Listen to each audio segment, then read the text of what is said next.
one lesson learned, you really need to stay focused and stay on the course of what you believe in. And otherwise, if you keep pivoting without a central theme, you definitely were going to fail. Welcome to Speaking of Business, conversations with Canadian innovators, entrepreneurs, and business leaders. I'm Goldy Hyder, President and CEO of the Business Council of Canada. In a few days, MPs will return to Ottawa and Canada's 44th Parliament will begin.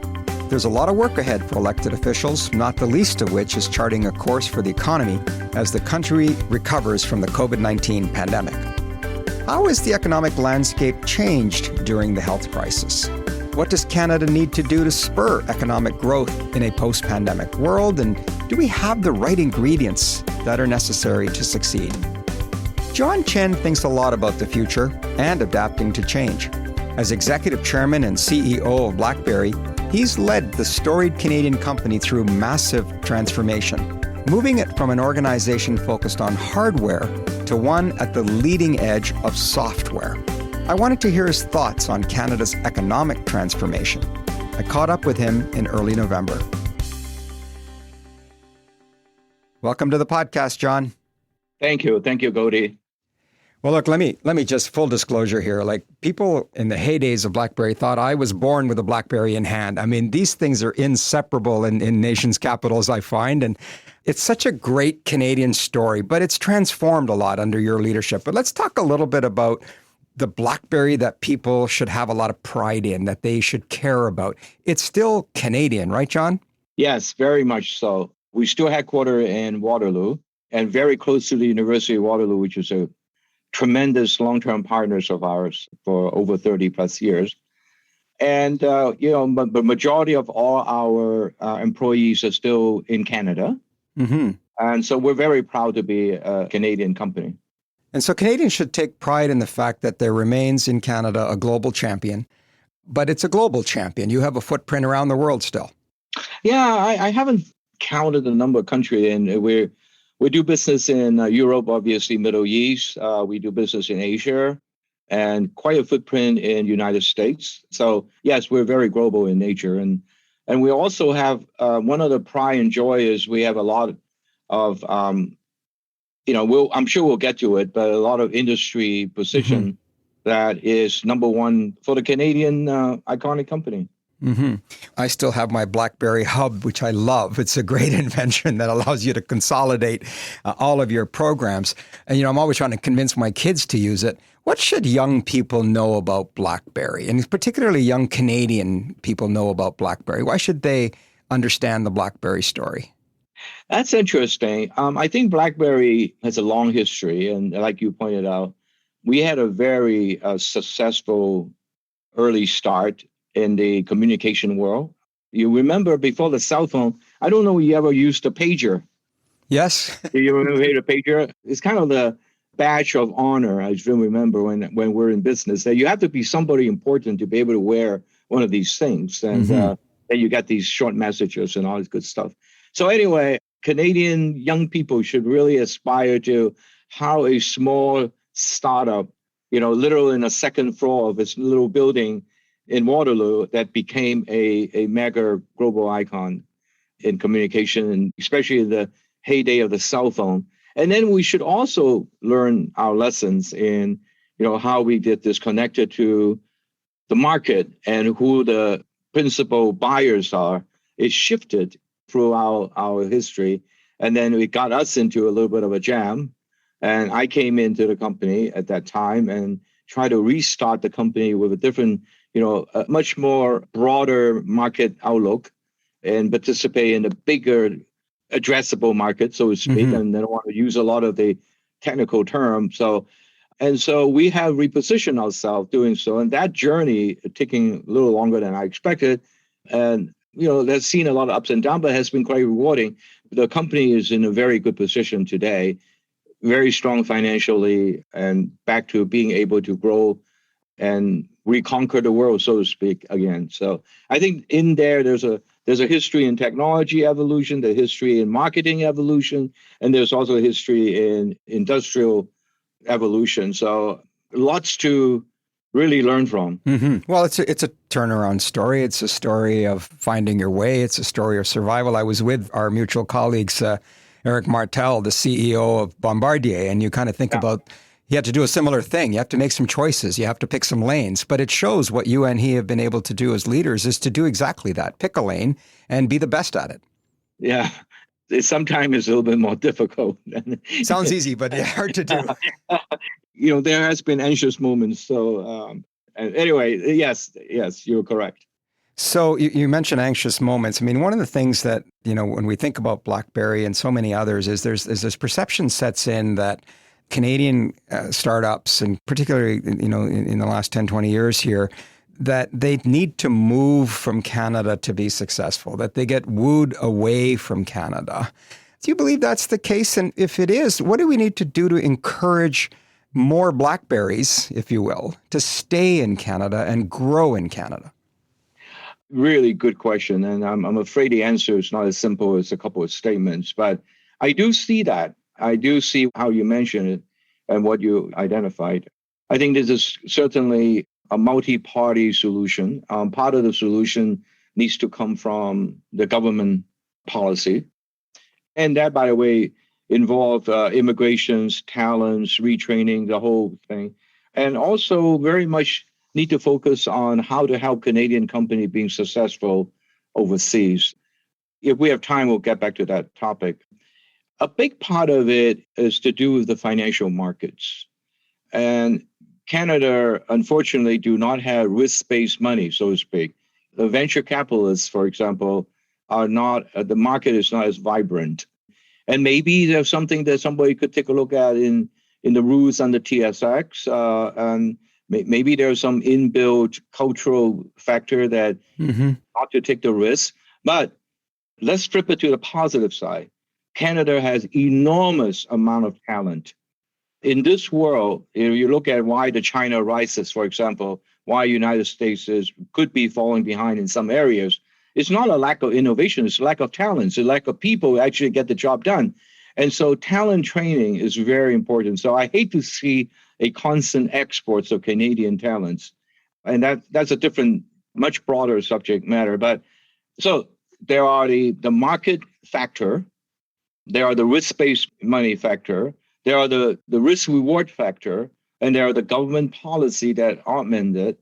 But one thing that's definitely working for the Canadians, is closest to the biggest market in technology in the United States. It's speak the same language. It has enormous amount of talent pool, and especially young people who are trained up in technology is very impressive. You said something there that, yes, on government policy, yes, on the risk assessments and the role of capital formation, et cetera. But you also said the word culture. Is it something in the culture? You just kind of snuck that in there. What do you mean by that? Well, I see a lot of very good people that are satisfied with a certain status quo. Not that they're not expanding to grow, but when they come to risk versus growing, there's some level of hesitation. So that's part of the culture I see. It's nothing wrong. It's just a matter of whether this is fitting to, want to take over the world and conquer the world. But there's got to be a balance between those two, right? It's not settle for good enough, nor do you want to crush the world. Yes. Should we be more ambitious is my question. I think we should. We should also be more accepting of people that fail. Yes. Expand on that. What do you mean? Well, I think there's just a cultural, a norm, let me put use the word, a norm of people that, we like people to stay more in the middle of the row and, middle of the fairway, and, they really don't get comfortable with people who are on a little over the fringe.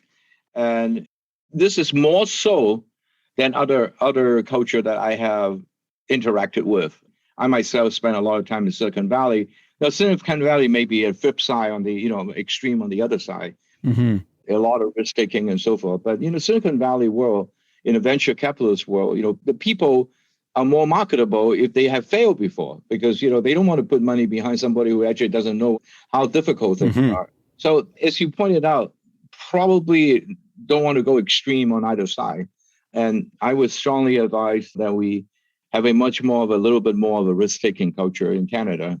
Now, one of the areas I want to point out if you look at our education systems in Canada, we don't really train up a lot of people who have an international appetite. We do train up a lot of skill and talents, especially in engineering. But in business school, for example, if I offended any of the No, you're spot on. So keep going.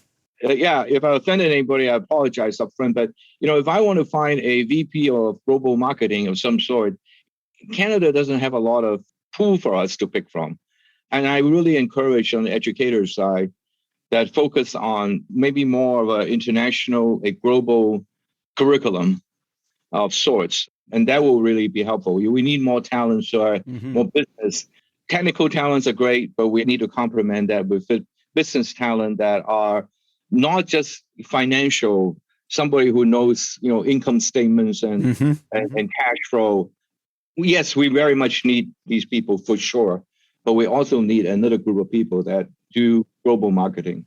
Well, I've often said for all the talk about STEM, I would add the A and make it STEAM, right? Yeah. When I talk to so many of our members in the Business Council, they always talk about the need for people who can think, people who can write, people who can learn, people who appreciate history. So there's a shout out for all the arts grads out there, which will make them happy, I'm sure, and full bias of my own self-disclosed. We could talk forever about this topic, John, when we get on the culture of Canada. And a lot of it has to do, I suspect, with the complacency of being surrounded by the G1. Living with the strongest economy makes life pretty easy for all of us, doesn't it? That's interesting. Wait, I never thought about it that way, but yes, that's true. Well, let's go to the issue that you have mentioned a number of times here now, and that is the whole bucket of talent, skills, reskilling, immigration. I mean, when we talk to our members and survey them, the number one issue, even before COVID, certainly COVID's made it that much more important, is the labor shortage and talent misalignment, skills mismatch. Is this a moment where we're going to look back and really take advantage, you think, of our immigration policy? And how does business and government work together to solve this problem? Yeah, the immigration policy of Canada, first of all, for full disclosure, I mean, I've only been involved with really working with Canada and in Canada and with Canadians and in a very, day-to-day, everyday way. I only did this for 7 years. So by no means I'm an expert on the subject. But I would say that I have always been quite impressed with the Canadian immigration policy. It's organized, it's sensible, maybe a little bit more expensive to it now that global talent is the key ingredient of success. We could be a little bit more, and there's so much turmoil in the G1 regarding the immigration policies that maybe a good time to take advantage of. Canada will be a safe and welcoming country for a lot of the talents around the world. And I would strongly advise government to maybe step it up. And it's been a good practice as far as I can see. So that's one thing. There should be job retraining. There are countries out there that have done a better job than others. I understand that Sweden and Switzerland has done a much better job at retraining, vocational retraining, even when they were young. And so if the world every 5 to 10 years, there's a major change of not only demographics, but the major change of skill sets in order to be competitive in the market because of technological innovations. That's one area that I think we could put more attention to, and the government could spend a little bit more money focused on retraining and so forth. And the private sectors could help out too. You could offer the opportunity for people to be retrained, offer the jobs for people to be retrained, not just to go after the best person for the most experienced person for the job. There are a lot of people who have really great background and great attitude. They could be retrained and to do the job that is required to do in the next 5 years. In preparing for this interview, a little research uncovered that you have a program with the Girl Guides of Canada to teach them cybersecurity. Now, that's not the Girl Guides or Boy Scouts that I would have thought of, but that's an interesting approach. Tell me a little bit about that program and its goal of ensuring digital literacy. Well, it's really more focused on hoping to encourage the girls to be interested in science, the STEM part of the world. The engineering, yeah. But what BlackBerry could offer that is unique for anybody else is because of our knowledge and security, particularly in cybersecurity. And we obviously strongly believe that's where the future is. And today we're dealing with cybersecurity like a new science. It's not, but that's how you get experts on cybersecurity, and you pay a lot of money and then you recruit them, and so they're well sought after.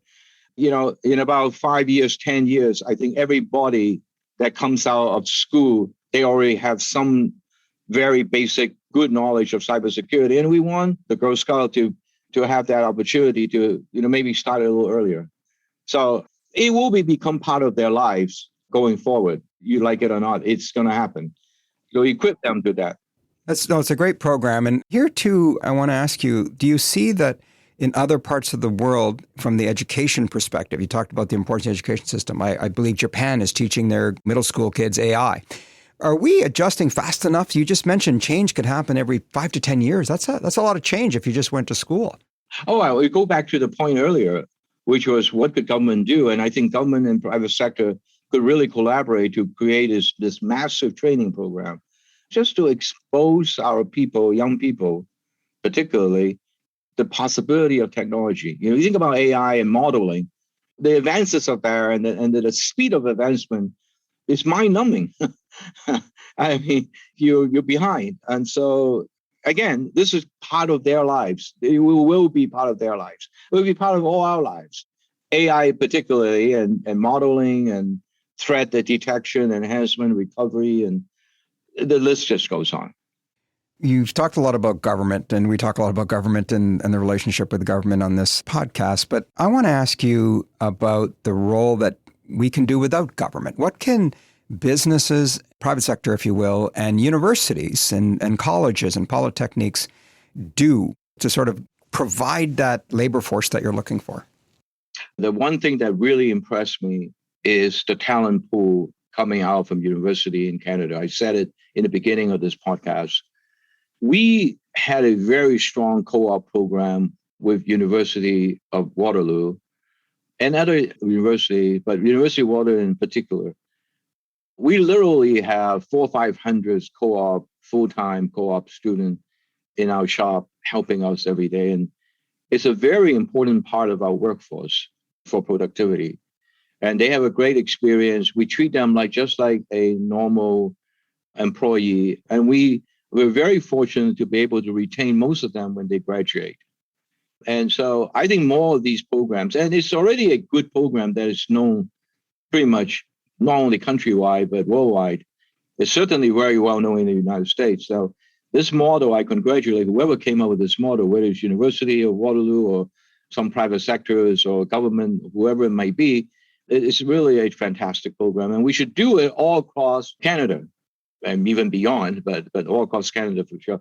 And it requires a lot of collaboration with private sector. Now, one last point, and we get off this topic. BlackBerry has been investing in 4, 5, 6 different universities, Queen's University and other universities, Windsor and so forth, in University of Toronto. We've been working with all the universities and doing research and hoping to tap in their postdoc program and the postgraduate programs and professorships and all that. So I encourage any private sector company to take a very strong interest in activity at the universities. Well, I think you're going to be in good company coming out of this pandemic. It's certainly a big focus for private sector and universities, and there's a lot of room for growth and improvement there, but it's going to happen. Let me, I can't call this podcast Speaking of Business if I don't talk about the business of your business. We've covered all the issues around it, but one of the things in COVID is you've heard the word pivot. It comes across a lot, and it often comes with the word acceleration, that everything's just happening faster and that you've had to pivot. Companies have pivoted to work from home. They're, shopping's happening online. Friends and families are having virtual gatherings. But you, as the CEO of BlackBerry coming in, had to arrange for a major pivot yourself. Yeah. You went from basically being a hardware company to a software-focused company, although it still makes hardware products. I want to ask you, what lessons did you learn that might be applicable for CEOs who are having to deal with the pandemic pivot, if you will? I'm going to ignore the pandemic for a second to answer your question, and then we'll come back to the pandemic if we needed to. The one thing that taught me in this particular turnaround, this is not my first turnaround, but the one thing that particularly learned from that is it's take much longer than I expected. And it's the patience that is required. And partly because I'm pivoting us into a very high growth market. The way that BlackBerry is organized today, we have a division that focuses very much on IoT, especially embedded software into automobile, for example. We have 195 million cars around the world uses our QNX software embedded. We have 24 out of 25 electric vehicle producer. That is the top 25. 24 of them uses BlackBerry technology in the new electric vehicle designs and so forth. So we're well positioned for the growth of the future. We're pretty big in that space and very well known in that space. And we're expanding into other areas like medical fields and aerospace and et cetera, et cetera. The other one is the cybersecurity. And you can see both the IoT and cybersecurity are very high growth market. And now what is the definition of high growth market? Well, other than the growth in volume of the business, it's also very competitive, both of them. Mm-hmm. So the pivot of moving from a hardware-centric company that are consumer-based to a software-centric company that are enterprise-based, was literally a 180-degree flip. Yeah, you went B2C to B2B.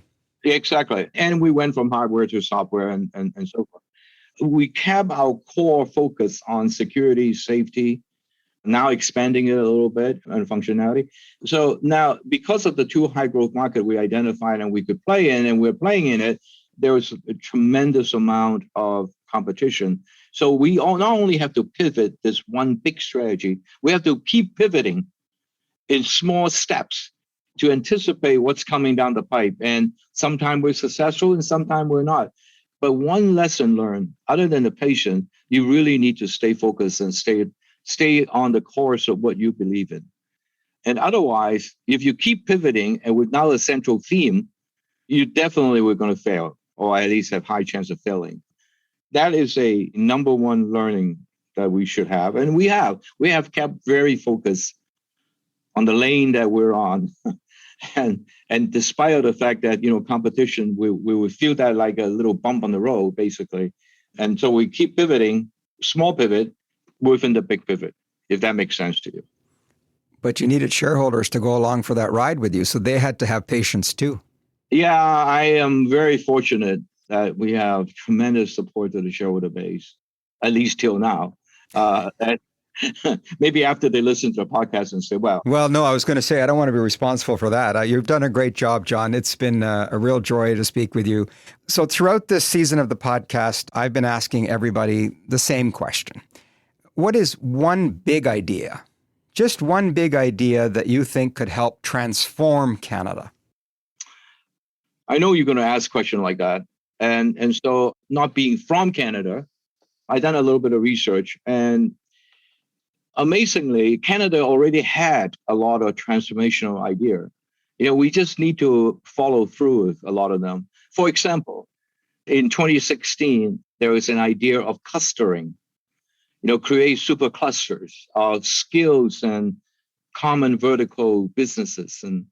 And I think it's a super idea, but I just fear that it's not going fast enough. We speak a little bit of the idea of going global, and I think that's a public-private sector collaborations.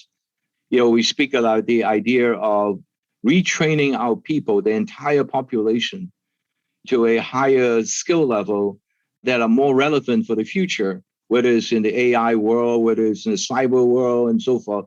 Not only with starting young, but people who is in the workforce today. Those are all mega ideas that could transform the competitiveness of the country. We touched a little bit about immigration. That probably isn't that big an idea as the other ones. When I look at it, I say, wow, who am I to come up with this next big idea? But when I look at the past ideas, and I took a lot of time reading the clustering idea, I think it's spot on. I mean, it applies in 2016. It's certainly applied today. I think the people who are running those clusters will be delighted with your answer. But I also take away your point, and it's a theme that we hear on the podcast a lot. Acting with some velocity, some speed, some urgency. And the acting part is important too. You actually have to do. You can't just say. So before I wrap up, you had referenced that maybe we would come back to this issue of overseas success. What do you want to talk about there? Well, obviously, if you look at the GDP of Canada, although it's the ninth largest GDP country, is in single digit, 3-4% of the world GDP. So that means that we have about 96% of the world GDP out there that we could tap into. And that will require us to be a multi-culture, multi-global physical location company. And you need to invest in various parts of the world. And we've been doing so. We could do much more. And the government has been helpful. And we would need to continue to step up and do so. So I just want to encourage everybody on the call to understand the market is really beyond. It's out there and we need to go get it. Well, you're out there doing just that now, John. Thank you for joining us on this. It's been a real treat. You bring me some memories of I think I have about 6 or 7 BlackBerries in a drawer still because I want to keep the pins. You remember the pins? Yes, of course. Those were the special features of the BlackBerries in towns like Ottawa and Washington, I'm sure. Absolutely. The pins. Remember the days that people exchanged pins. You know, I will tell you this story because it was one of those times where you really appreciate the pin was that famous blackout that happened. Everything stopped, but for whatever reason, the pins kept coming through. Yeah, the pin-to-pin communications. It was a way to communicate. Yes. And the basic servers, other than the edge outside the country, they're all in Canada. Yeah. Well, look, I don't want to end on the note of memories because what you've said here is there's a tremendous future ahead for BlackBerry. And it's just been a delight to hear your vision and the opportunities that you speak of. And thank you for making sure that BlackBerry remains a global Canadian success story. Thank you for having me. Appreciate it. John Chen is Executive Chairman and CEO of BlackBerry Limited. John talked about the skills needed for the digital economy. We're going to hear a different perspective on the skills gap in our next episode when I speak with Dave Filipchuk, President and CEO of PCL Constructors. Here's a preview. Our highest level of success in hiring for fit into our company is through our student program. So in Canada alone, we place over 600 students annually in our business. They learn about our business, we learn about them, and very often they're the ones that convert to permanent hires. You can hear that full conversation with Dave Filipchuk in 2 weeks. If you would like to hear more of our Speaking of Business conversations with innovators, leaders, and entrepreneurs, why not subscribe to our podcast? Search for Speaking of Business wherever you get your podcasts. Or simply go to our website at thebusinesscouncil.ca. That's thebusinesscouncil.ca. I'm Goldy Hyder. Thanks for joining us.